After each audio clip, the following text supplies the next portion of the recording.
میں ہمیشہ سے ہی ایک استاد بننا چاہتا تھا. وہ ہمیشہ سے ہی ایک کھلاڑی بننا چاہتا تھا. وہ ہمیشہ سے ہی میرے خلاف تھا. تم ہمیشہ سے ہی یہی چاہتے تھے. ان جملوں کو غور سے دیکھو. ایسے جملے ہم اپنے ڈے ٹو ڈے لائف یعنی روزمرہ زندگی میں روز بولتے یا سنتے ہیں. ایسے جملے روز ہمیں بولنے یا سننے کو ضرور ملتے ہیں اپنے ڈے ٹو ڈے لائف میں.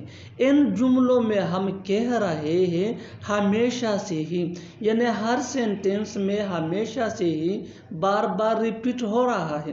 اس کے لیے آپ کو یوز کرنا ہوگا انگلش میں all along. all along مین ہمیشہ سے ہی.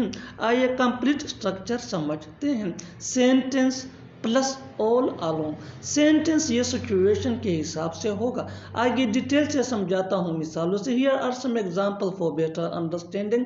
میں ہمیشہ سے ہی ایک استاد بننا چاہتا تھا.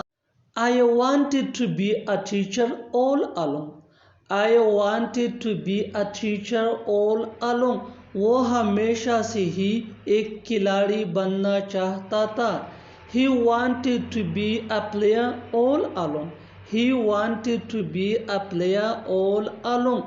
وہ ہمیشہ سے ہی میرے خلاف تھا. He was against me all along. He was against me all along. تم ہمیشہ سے ہی یہی چاہتے تھے. This is what you wanted all along. This is what you wanted all along. اور آخر میں یہ سینٹنس آپ کے لیے کامنٹ سیشن میں اس کا جواب ضرور دینا. وہ ہمیشہ سے ہی تم سے ملنا چاہتا تھا. وہ ہمیشہ سے ہی تم سے ملنا چاہتا تھا. Subscribe to English PS for more advanced English sentence structure. Thanks.